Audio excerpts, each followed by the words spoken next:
Radiotiedustelulla tarkoitetaan radioaalloilla tapahtuvaa signaalitiedustelua, eli esimerkiksi sotatilanteessa kuunnellaan vihollisen radioliikennettä, koitetaan saada sitä kautta sitten tietoa vihollisen suunnitelmista, missä joukot ovat ja niin edelleen, paikannetaan signaalilähteitä, pyritään avaamaan viestejä, jos ne ovat salaisia ja niin päin pois.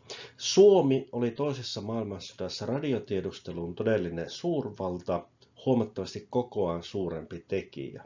Tässä esityksessä käyn läpi radiotiedustelun merkitystä Suomen toiminnassa toisessa maailmansodassa ja voidaankin sanoa, että itse asiassa radiotiedustelu oli yksi keskeisistä työkaluista, jotka mahdollistivat sen, että Suomi ylipäätään selvisi niin talvisodasta kuin sitten jatkosodasta. Kun me puhumme radiotiedustelusta ja toista maailmansotaa edeltävästä ajasta, niin on muistettava, että kyseessä oli tuon aikakauden huipputeknologia. Radiot alkavat yleistymään 20-luvulta alkaen, jolloin ryhdytään esimerkiksi tekemään radiolähetyksiä. Myöskin sotilaspuolella kyse oli verrattain uudesta teknologisesta innovaatiosta. Suomen radiotiedustelun alku on itse asiassa aika vaatimaton. Heti itsenäisyyden jälkeen vuonna 1919 Suomelle kuuluvasta Suursaaresta sieltä löytyy venäläisiä viestintälaitteita. Nämä olivat niin sanottuja kipinälennättimiä, joilla voitiin sitten lähettää viestejä, joko suoraan luettavissa olevia tai salattuja viestejä. Ja tästä sitten tämä lähtee oikeastaan liikenteeseen, kun Suomessa ryhdytään sitten kuuntelemaan itänaapurin radioliikennettä ja pyritään sitten myöskin murtamaan näitä salattuja viestejä. Varsinainen virallinen toiminta sitten käynnistyy toden teolla vuonna 1927, kun yleisesikunnan tilastotoimiston alaisuudessa ryhdytään luomaan varsinaista radiotiedustelua. Tehtävä annetaan nuorelle upseerille Reino Hallamaalle. Tuossa vaiheessa radioteknologian kehitys on jo mennyt siihen suuntaan, että on selvää, että kyseessä on tärkeä teknologia, jolla on myöskin sotilaallista merkitystä. Ja radiotiedustelulla sitten haluttiin hankkia kyvykkyys siihen, että voidaan seurata, mitä tuolla itänaapurin puolella oikein tapahtuu. Talvisodan alkuun saakka kuitenkin Suomessa oli vain yksi varsinainen radiotiedustelukomppania, joka sitten sotien aikana laajenee pataljoonan vahvuiseksi. Suomen radiotiedustelutoimintaa myöskin lähdetään systemaattisesti kehittämään ja mallia ja oppia haetaan ulkomailta. Hallamaa esimerkiksi saa stipendin, jolla lähtee opiskelemaan tuonne Saksan suunnalle ja tekee sitten tällaisia tutustumismatkoja myös muuallekin. Sveitsi, Italia, Tsekkoslovakia, Puola muun muassa tällaisena maina, että mitä siellä niin kuin oikein tapahtuu. Italiassa perehdytään peilausautoteknologiaan, joka on siis kyse tällaista kuunteluteknologiasta ja niin edelleen. Suomi tekee myöskin yhteistyötä. Tuo maailmansotien välinen aikahan on tosiaan aika, jolloin syntyy ja kehittyy näitä liittokuntia ja suurvaltojen välissä olevat valtiot tekevät yhteistyötä ja siinähän on hetken aikaa vaihe, jossa näyttää sille, että syntyykö Saksan ja Neuvosto-Venäjän väliin sitten tämmöinen Puolan johtama liittokunta. No näin ei kuitenkaan käy, mutta tässä radiotiedustelun puolella Suomi itse asiassa tekee yhteistyötä nimenomaan Hallamaan johdolla ja myötävaikutuksella Puolan tiedusteluviranomaisten kanssa. Vaihdetaan tietoja ja perehdytään välineisiin ja niin edelleen. Kun Hallamaa sitten saa tämän tehtävän käynnistää todenteella suomalainen radiotiedustelu, niin sen alkuvaiheessa sitten perustetaan 3 kuunteluasemaa Helsingin, Viipurin ja Sortavalan lähelle. Näiden tehtävä on kuunnella itänaapurin radioliikennettä ja ennen kaikkea kiinnostavaa on se, että mitä tuossa Suomenlahdella oikein tapahtuu. Radiotiedustelun merkitystä ei kuitenkaan alkuvaiheessa ymmärretä. Siis nämä ensimmäiset askeleet 1919-1920 on oikeastaan tämmöistä kiinnostuneiden amatöörien puuhastelua. 1925 Hallamaa pitää puolustusvoimien korkeille upseereille esitelmän radiosalauksesta ja radioliikenteen merkityksestä. Tuolloin hänen asemansa vahvistuu ja nähdään, että tässä on nuori upseeri, joka on maamme johtava asiantuntija näiltä osin. Mutta itse asiassa tämmöiset perinnetietoiset upseerit, monet vähättelevät tätä tiedustelun merkitystä, että ei se voi olla niin tärkeää. Ja toisaalta sitten ihan epäilläänkin sitä, että ei Suomella ole edellytyksiä lähteä tämmöiseen kisailuun, mikä on nimenomaan teknologisten suurvaltojen pelikenttä. Radioteknologia oli hyvin nopeasti kehittyvä 20-luvulla ja itse asiassa tuolloin tämmöinen radioamatööritoiminta, pienten radioasemien toiminta yleistyi ja kehittyi nopeasti. 20-30-luvut ovat muutenkin radiotekniikan kannalta hyvin mielenkiintoisia aikoja, kyetään ensimmäisen kerran lähettämään radioviestinä myöskin kuvia esimerkiksi ja niin edelleen. Siis se on uusi teknologia, jonka mahdollisuuksia ei kaikilta osin ymmärretä eikä tiedetäkään minne suuntaan ollaan menossa.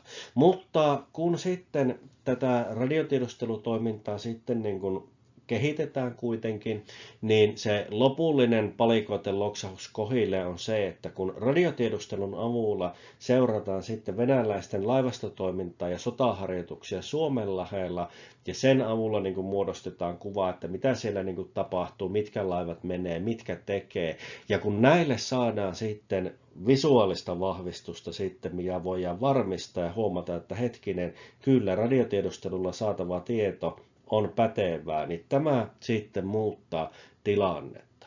Tiedustelutoiminnassa on myöskin hyvin tärkeää on se, että jos sinä tiedät, niin on tärkeää, että vastustaja ei tiedä, että sinä tiedät. Poliittisen johdon tuki taas sitten saadaan, kun Hallanmaa ihan henkilökohtaisesti itse asiassa keskustelee suomalaisten eturivin poliitikkojen kanssa näistä asioista ja saa vakuutettua sosiaalidemokraattien Väinö Tannerin siitä, että tämä radiotiedustelu on myöskin sellaista, että tämä ei ole pelkästään mitään sotilaiden puuhastelua, vaan myöskin tällä on merkitystä, jossa voidaan kuunnella sitten lähetystöä ja radioliikennettä ja saada sitten tiedustelutietoa muustakin. Ja kun nämä kaksi palikkaa sitten loksahtavat kohdalla, että sotilaat ymmärtävät tämän sotilaallisen merkityksen ja poliittinen johto myöskin saadaan tästä vakuutettua, niin tähän radiotiedusteluun sitten myöskin löytyy resursseja. Jos 20- ja 30-luvut monelta osin on sellaisia, että Suomen puolustusvoimien resurssitilanne nyt oli kauniisti sanottuna puutteellinen, niin maamme kokoon ja käytettävissä oleviin voimavaroihin nähden radiotiedustelu kyllä saa sitten pelimerkkejä. Jotakin sellaisia rajapyykkejä voidaan nostaa esille tosiaan 1919-1920. Tämä venäläisten huolimattomuus on se, mikä niin kuin auttaa meidät alkuun. Ensinnäkin sinne Suursaareen jää näitä lennättimiä ja sitten kun venäläiset sitten lähettävät viestejä, niin itse asiassa käy sillä tavalla, että siellä lähetetään salattuja viestejä, mutta myöskin sitten samoja viestejä ilman salauksia. Ilmeisesti oikein tuo viestitoiminta ei niin korkealla tasolla itänaapurilla ollut tuossa vaiheessa, niin sitten joudutaan varmistelemaan viestien perillemenon lähettämällä ne myöskin salaamattomana identtisesti. Ja tämä sitten auttaa näiden salauksien murtamisessa. Aktiivinen radiotiedustelutoiminta tosiaan sitten ja systemaattinen kehittäminen käynnistyy 1927 ja homma menee nopeasti eteenpäin. 1930-luvun puolessa välissä sitten saavutetaan sellainen kyvykkyys, että venäläisten salattua radioliikennetoimintaa pystytään niin kuin Itämerellä seuraamaan. Se, että pystytäänkö aina sitten avaamaan kaikki viestit, niin ei. Ja osan viestien avaamisessa kestää sitten niin kauan, että ikään kuin kuumassa tilanteessa se tieto olisi jo vanhentunut. Mutta tämä kyvykkyys saavutetaan 30-luvun puolenvälin tietämillä 34-35. Näin saavutetaan. Ja mitä ymmärrämme, tiedämme tilanteesta, niin venäläiset eivät ole tietoisia siitä, että heidän tämä salainen viestiliikenteensä ei olekaan aivan niin salaista. Ja vuoteen 1939 mennessä siitä Suomi on rakentanut radiotiedustelujärjestelmää, kehittänyt teknologiaa ja toimintatapoja, joka on todennäköisesti maailman parasta tai ainakin yksi siellä huipulla olevista. Ja tämä tapahtuu vähän siinä tutka-alla. Nämä isommat eivät tiedä, mitä pieni maa puuhastelee siinä sitten huomioarvoissa, että Puolahan oli myöskin signaalitiedustelussa todella kehittynyt maa. Puolalaisethan pystyvät tämän saksalaisten Enigma-koneen salauksen osittain murtamaan jo ennen toista maailmansotaa, ja puolalaisilla on sitten merkitystä aikana Britannian toiminnassa. ja niin edelleen. Eli nämä pienet maat ovat sitten tässä tietyissä asioissa kokoansa suurempia. Suomi myöskin onnistuu pitämään tämän kyvykkyytensä salassa ja siinä sitten tähän kytkeytyy osaltaan tämä Hallamaan julkaisema kirja, salakirjoitustaidon perusteet, joka on todennäköisesti sellainen kirja, että siinä oli kaksi tarkoitusta. Toisaalta se oli tällainen niin kuin johdatusopas ja perusteos, jota voitiin käyttää opiskeluun ja koulutukseen. Siitä tulee puolustusvoimien käyttöön tällainen perusoppikirja, mutta samalla se on kirjoitettu niin, että siinä ei paljasteta niin kuin mitään erityisen korkeista kyvykkyyksistä kertovaa materiaalia. Ja voidaankin pitää, että se on niin myöskin maskirouvokkaa hämäämistä, että jos ja kun ulkopuoliset ajattelee, että tässä nyt on sitä ajantasaisinta ja parasta tietoa ja käsitystä, mitä Suomesta löytyy, niin todellisuus on sitten kuitenkin jotain ihan muuta, kun mennään sitten sinne kulissien toiselle puolelle. Mutta samalla kuitenkin julkaistaan laadukas teos, joka on tämmöinen hyvä oppikirja. Ja niin tämä sitten Suomi pystyy pitämään tämän kyvykkyytensä sitten aika hyvin piilossa ja jatkosodan aikaan jo sitten 1942 esimerkki, jota käymme vähän myöhemmin läpi, niin on sellainen, että Saksakin yllätetään, että hetkinen, mitenkäs tämä nyt suomalainen radiotiedustelu tällaista oikein on. Ja sodan aikana Suomi sitten saa sellaisen kyvykkyyden, että noin 80% salatusta viestiliikenteestä, mikä pystytään nappaamaan, niin voidaan murtaa niin nopeasti ja luotettavasti, että sillä on niin kuin jonkinlaista taktista tai strategista merkitystä. Ja Suomi kuuntelee, korvat on auki joka suuntaan, myöskin Suomi seuraa myöskin saksalaista viestiliikennettä ja näin. Käyn seuraavaksi 5 esimerkin kautta läpi tätä radiotiedustelun merkitystä toisessa maailmansodassa Suomen näkökulmasta. Ja tämä lista on aika lailla niin kuin mielivaltainen. Tästä puuttuu jotain sellaisia asioita, mitä ehdottomasti voisi mainita, olisivat sen arvoisia, mutta olen halunnut tähän tehdä tämmöisen kronologisen katsauksen, jotka ovat vähän tämmöisiä erityyppisiä esimerkkejä siitä, että mitä tämä radiotiedustelu oikein oli ja mikä sen merkitys sitten niin kuin oli. Mutta lista tosiaan, nämä eivät ole mitkään 5 tärkeintä asiaa, vaan 5 pitemmällä aikajänteellä olevaa esimerkkiä.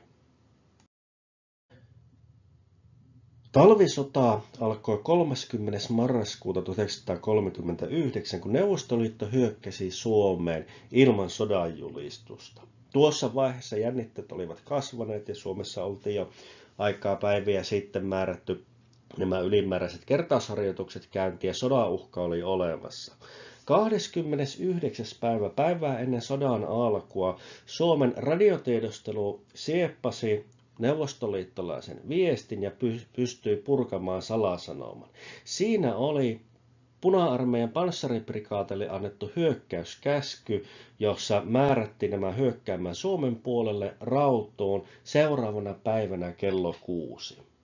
Tämä tieto välitettiin sitten päämajaan ja siellä oli hiukan tällaista niin kuin skeptisyyttä ilmassa. Tämä Hallamaa sitten, joka oli tämän viestin tuoja, niin sanoi seisovansa tämän viestin takana, että näin tämä on totta. Ja samalla sitten myöskin suomalainen signaalitiedustelu havaitsi sen, että vihollisen radioliikenne oli aktivoitunut ja oli sellaista radiotoimintaa, mikä viittasi siihen, että kyllä nyt on jotain niin kuin rysähtämässä. Ja kun aamulla kello 6 sitten tämä Puna-armeijan panssariprikaati ylitti Suomen rajaan, ja juurikin täällä Raudun suunnalla myös tämä tapahtui, niin nämä kohtasivat sitten tiukan vastarinnan heti, sillä päämajasta oli ehditty antaa taisteluhälytys Raudun suunnalla olleille joukoille. Suomi siis sai viime hetkillä selkeän varoituksen siitä, että nyt on tosi kyseessä, ja sillä saatiin sitten tämmöinen taktisen tason tilanne aikaiseksi, jossa vihollinen kuvitteli hyökkäävänsä yllättäen, mutta kohtasikin sitten täydessä taisteluvalmiudessa olevat suomalaisjoukot. Toinen esimerkki on sitten hiukan myöhemmin pohjoisempaa, kun taistellaan sitten Raattentien suunnalla ja Suomussalmella. Siellä suomalainen radiotiedustelu pystyi muodostamaan kuvan siitä, että missä nämä neuvostojoukot oikein toimivat, mikä niiden tilanne on. Usein myöskin saivat tietoon sen, että mihin ne niin kuin pyrkivät. Ja Raattentien taisteluissa sitten tärkeässä roolissa oli se, että suomalaisen radiotiedustelun ansiosta tiedettiin, mikä se tilanne niin kuin tarkalleen ottaen oli. Tiedettiin esimerkiksi, että missä vaiheessa tämä 44. divisiona on saapunut kokonaisuudessaan Raattentielle ja pystyttiin seuraamaan. Toisin sanoen suomalaiset tiesivät hyvin, missä vihollinen toimii ja mihin se pyrkii, kun tällaista tietoa vastustajalla ei ollut. Ja 6. armeijakunnan tiedusteluupseeri kapteeni Uljas Käkönen totesikin tästä, että radiotiedustelu ojensi käteemme voiton avaimet. Ja tämä radiotiedustelun tehokkuus, joka nyt demonstroitiin talvisodan taisteluissa, kuinka kriittistä se oli tilannekuvan muodostamisessa ja vihollisen näkökulmasta siinä, että ne tuntuu, että suomalaiset tietävät, mitä he aikovat, missä he ovat ja hyökkäävät, missä tahtovat, niin tämä sitten tarkoitti sitä, että nyt Hallanmaan tälle projektille löytyi entisestään suurempia määrärahoja. Välirauha tulee, Suomi joutuu taipumaan kipeisiin rauhanehtoihin, mutta Venäjän yritys Suomen valloittamiseksi epäonnistuu. Ja Hallanmaa sitten saa näitä resursseja käyttöönsä ja silloin hankitaan sitten uutta radiokalustoa, koulutetaan uutta henkilökuntaa. Yhdysvalloista saadaan 100 uutta radiolähetintä, Ruotsin kautta hankitaan ne. Miten tähän päästään? No, homma on sellainen, että luovutetaan sitten venäläisiä salakirjoitusavaimia ja suomalaista tietoa sitten sinne lännen suunnalle, joka tuossa vaiheessa ei enää meille ole niin kriittisen tärkeää. Hankitaan uutta tekniikkaa sieltä, mistä sitä saadaan, ja hankitaan myöskin lisää porukkaa, jota koulutetaan. Ja jatkosodan sitten alkaessa, niin tämä radiotiedustelukomppania, joka oli alun alkaen itse asiassa talvisodan alle 100 hengen porukka, niin on kasvanut sitten täysin kokoiseksi pataljoonaksi, jossa puhutaan noin 1200 miehestä. Sen lisäksi ilmavoimilla on tässä vaiheessa sitten oma radiotiedustelupataljoona, johon kuului 300 sotilasta.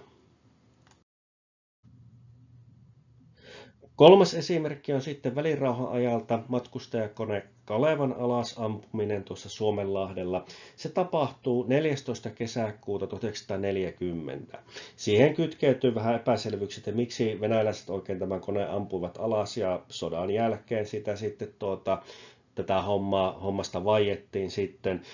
Myöskään välirauhan poliittisesti hankalassa tilanteessa venäläisiä ei ryhdytty painostamaan siitä, että siitä ei tehty mitään suurempaa haloota.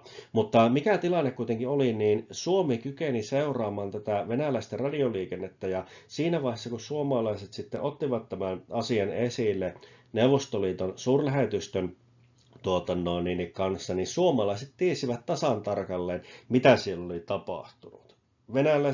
Venäläisestä pommikoneesta oltiin ammuttu, matkustajakone Kaleva, ja se oli pudotettu. Itse asiassa vaikuttaa sille, että Suomi tiesi tapahtumien kulun aikaisemmin kuin Neuvostoliiton keskusjohto, koska todennäköistä oli, että Kalevan alasampuminen ei ollut mikään salamyhkäinen suunnitelma, jolla pyrittiin nappamaan diplomaattipostia tai estämään joku salainen lähetys sen saapuminen Suomeen, vaan kyse oli todennäköisesti siitä, että neuvostoliittolaiset sotilaat, joille oltiin annettu määräykseksi pysäyttää liikenne Virosta ja Viroon, niin tulkitsivat näitä määräyksiä sillä tavalla, että heillä on oikeus sitten ampua alas tällainen aseistamaton siviilikone. On siis hyvin todennäköistä, että suomalaisen radiotiedustelun ansiosta suomalaiset tiesivät, mitä oli tapahtunut ennen kuin venäläiset tiesivät.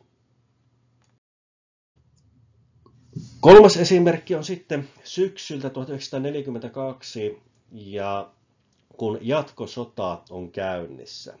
Syyskuussa 1942 Pohjois-Amerikasta on tulossa suuri saattue PQ-18. Tämähän oli Neuvostoliiton avustamisessa kriittisen tärkeää, että pohjoinen merireitti pystyttiin pitämään auki ja valtavasti kalustoa, ruokaa, aseita ja niin edelleen sinne Neuvostoliittoon vietiin. Toinen reitti, niin sanottu Persian käytävähän, oli avattu myöskin sieltä etelän kautta, kun Iso-Britannia ja Neuvostoliitto hyökkäsivät puolueettomaan Iraniin ja avasivat sieltä reitin, mutta tämä merireitti Atlantin yli oli kriittisen tärkeä. Neuvostoliittohan sai käytännössä korvaamatonta apua tämän toisen maailmansodan aikana lännestä, ja tämä yhteys oli sitten sotaponnistelulle kriittisen tärkeä. Suomalainen radiotiedustelu onnistui nappaamaan tätä viestiliikennettä ja ilmoittamaan saksalaisille sitten, että Arkangeli oli matkalla tämmöinen suursaattue.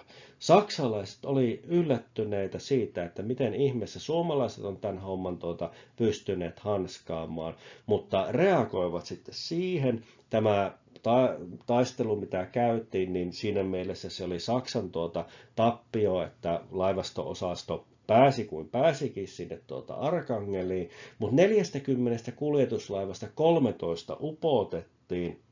Ja saksalaiset menettivät siinä kylläkin joukon lentokoneita, muutamia kymmeniä lentokoneita ja 4 sukellusvenettä. Siinä mielessä tosiaan tämä ei ollut mikään Saksan voitto, että laivasto-osastoa ei kyetty tuhoamaan eikä sen päässyt Arkangeli estämään, mutta tämä oli katastrofaalinen isku, koska 1/3 niin mukana olleista kauppalaivoista upotettiin, ja liittoutuneet olivat yllättyneitä ja yllätettyjä siinä, että miten tässä nyt niin kuin näin kävi, ja 3 kuukauteen Neuvostoliittoon ei lähetetty yhtään laivastosaattuetta. Ja tämä oli tietysti sodankäynnin kannalta merkittävä juttu, kun liittoutuneet joutuivat miettimään, että mitä tässä nyt oikeastaan niin kuin tapahtui. Jatkosodan ja talvisodankin aikana itse asiassa myöskin radiotiedustelulla oli keskeinen rooli siinä, että miten Suomi pystyi puolustautumaan näitä Neuvostoliiton siviilikohteisiin kohdistuneita pommituksia sitten. Ja hyvin usein suomalainen radiotiedustelu mahdollisti sen, että niin kuin saatiin varoitus siitä, että mitä sitten on niin kuin tapahtumassa.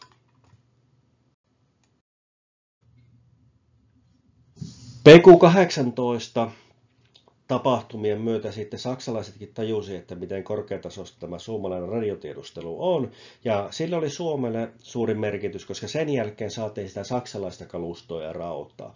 Suomen yksi vahvuus itse asiassa oli, että meillä oli kotimaassa kehitettyä teknologiaa, me oltiin pystytty hankkimaan välirauhan aikana sitten lännestä kalustoa, oltiin tehty näiden Itä-Euroopan muiden maiden kanssa yhteistyötä, ja Saksasta saatiin sitten apuja, eli Suomi pystyi niin kuin haalimaan sitä ajantasaista teknologiaa niin idästä kuin lännestäkin sen oman teknologian ohella. Mutta radiotiedustelun ehkä kuuluisin onnistuminen sitten kytkeytyy näihin jatkosodan loppusuoran tukaaliin ajankohtiin, kun Suomi käy jälleen kerran torjuntataistelua, missä panttina on isänmaan selviytyminen. Sellaisena sivuhuomautuksena voidaan todeta, että kun Suomi menettää juhannuksena 1944 niin Viipurin, niin päämajassa tiedetään tilanne ennen kuin tämä oli paikallisen komennon tiedossa. Eli kun neuvostoliittolaista radioliikennettä voitiin seurata, niin tiedettiin siinä, että minne nämä ovat edenneet ja mikä se tilanne on. Mutta se suuri onnistuminen sitten tässä radiotiedustelussa tapahtuu sitten siinä vaiheessa, kun tämä punajyrä saadaan sitten pysäytettyä. Nimittäin kun sitten neuvostoliittolaiset hyökkäävät ja keskittävät suuria määriä joukkoja, niin 30. kesäkuuta 1944 niin radiotiedustelu oli pystynyt selvittämään tämän vihollisten hyökkäysjoukkojen ryhmitysalueen ja sitten myöskin hyökkäyksen ajankohdan. Ja siinä sitten toteutettiin hetkeä aikaisemmin, 2 minuuttia ennen kuin vihollisen oli määrä aloittaa hyökkäys, niin suomalaiset saksalaisten tukemina iskivät näitä hyökkäysryhmityksessä olevia joukkoja vastaan. Noin 80 lentokonetta toimitti yli 60 tonnia pommeja vihollisen niskaan, ja tämä toinen suomalaisten suuri salainen ase, eli kyky keskittää tykistön tulta nopeasti ja pienelle alueelle monista putkista, niin tämä oli myöskin keskiössä, kun 250 kenttätykkiä, niiden tuli voitiin keskittää näihin hyökkäysryhmityksessä olleisiin puna-armeijan joukkoihin. Ja näin pystyttiin aiheuttamaan sitten musertavia tappioita pienillä resursseilla. Radiotiedustelu myöskin tuolla Karjalan kannaksen sotatoimissa myös suojasi Suomen ilmavoimia, koska kun voitiin saada tietoa vihollisen liikkeestä, niin esimerkiksi voitiin käynnistää torjuntatoimet ajoissa, tai jos oli tulossa hyökkäys, niin voitiin sitten omia lentokoneita pistää ilmaan ja lennättää turvaan, kun tiedettiin, että sieltä se vihollinen on tulossa. Toisin sanoen 44 torjuntataisteluiden yhteydessä tämä radiotiedustelu oli tärkeä rooli siinä, että Suomi pystyi pienillä panostuksilla aiheuttamaan paljon suurempia tappioita kuin se olisi ollut muuten mahdollista, ja sitten viemään terää näiltä vastustajahyökkäyksiltä ainakin paikoin. Kuitenkin puna-armeijan materiaalinen ylivoima oli niin valtavaa, että eihän sitä tällaisillakaan tiedolla niin loputtomiin pystytä. Mutta osaltaan se, että 44 suurhyökkäyksestä ei tullutkaan mitään marssia Helsinkiin, niin radiotiedustelulla oli tässä kriittinen rooli. Suomalaiset tiesivät, missä neuvostojoukkoja oli, usein tiesivät, mitä nämä aikoivat tehdä ja milloin aikoivat tehdä. Ja taas aivan sama kuin mitä oli talvisodassa nähty, tämä auttoi suomalaisia sitten valitsemaan ne taistelupaikat ja iskemään sinne, missä sitten voitiin pienillä voimavaroilla aiheuttaa mahdollisimman suurta tuhoa. Mutta 44 sitten Suomi taipuu aselepoon ja Neuvostoliitollekin tuossa vaiheessa on sitten tärkeämpää keskittää voimavaroja tuonne Saksan suuntaan ja irrottautua sodasta Suomea vastaan. Kun sitten tulitauko saadaan aikaan ja aselepo solmitaan syksyllä 1944, niin Suomen tilanne oli äärimmäisen epävarma. Ei tiedetty, mitä tässä sitten tapahtuu ja seuraako tätä sitten miehitys. Niin tämän myötä sitten käynnistyy operaatio Stella Polaris, latinan termi Pohjan tähdelle, ja jälleen kerran siellä tämä Hallanmaa on sitten johtohommissa käynnistämässä tätä. Mistä tässä Stella Polariksessa oli kyse? Niin kyse oli siitä, että koska Suomea edelleenkin uhkasi sitten miehitys, ja Suomihan varustautui siihen, että voitiin taistella sitten epätoivossakin tilanteessa, tämä niin sanottu asekätkentäjupakka kytkeytyy tähän, niin Stella Polariksella pyrittiin siihen, että tiedustelumateriaali viedään turvaan Suomesta Ruotsiin, toimitaan yhteistyössä Ruotsin kanssa, ja lähdetään siihen, että rakennetaan kyky jatkaa tiedustelutoimintaa Ruotsista käsin. Ruotsalaiset on sitten tässä mukana, ja alun alkaen piti olla kyseessä aika pieni operaatio, mutta itse asiassa sitten tuolta Pohjanmaalta, kun lähtee sitten laivoja, niin laivojahan on 3 kappaletta, ja kaiken kaikkiaan lähtiöitä, myöskin maareittiä pitkin on yhteensä noin 750 henkeä. Näitä radioajoneuvoja ajetaan sitten tuolta Tornion kautta Ruotsin puolelle ja niin edelleen. Kuitenkin sitten kun nämä suomalaiset saapuvat Ruotsiin, niin siellä sitten homma nyt on semmoinen, että Ruotsi haluaa toteuttaa puolueettomuuspolitiikkaa, niin tämä ajatus yhteistyöstä Ruotsin kanssa virallisella tasolla sitten kuivahtaa, tai se ei niin kuin missään vaiheessa alaakaan. Sotilasuniformussa saapuvat suomalaiset sitten internoidaan, ja siviilivarusteissa tulevat sitten heitä kohdellaan niin kuin pakolaisina. Ruotsi kuitenkin hyödyntää tätä tilannetta, ja sieltä sitten niin kuin rekrytoidaan suomalaisia sitten Ruotsin tiedustelun palvelukseen. Halutaan kermat kuoria siitä sitten päältä. Suomalaiset myöskin valmistavat sitten näitä kuuluisia kyynelradioita Ruotsin puolustusvoimien käyttöön. Kyseessä oli tämmöinen sähköradio, joka silloin kun se oli uusi, niin oli kaikkein kevyin tämmöinen kuljetettava radio, jolla oli todella kriittisen tärkeä funktio sitten tässä kaukopartiotoiminnassa, miten sieltä saatiin tiedustelutietoa sitten eteenpäin. Siis suomalaiset eivät olleet pelkästään hyviä kuuntelemaan muiden viestiliikennettä ja murtamaan sitä, vaan tämä kyynelradio esimerkiksi oli silloin, kun se oli parhaimmilla ja uusi vehje, niin se oli kaikkein paras tämmöinen sähköradio, mitä maailmalta löytyi. Ja ennen kaikkea niin kevyt, niin että sitä voitiin sitten sujuvasti kaukopartiotoiminnassa sitten myöskin käyttää. Näitä valmistettiin sitten Ruotsin käyttöön ja niin edelleen, mutta sitten kun tämä homma alkoi sitten selvitä, että mihin suuntaan niin ollaan menossa, niin tämä operaatio Stella Polaris sitten purettiin.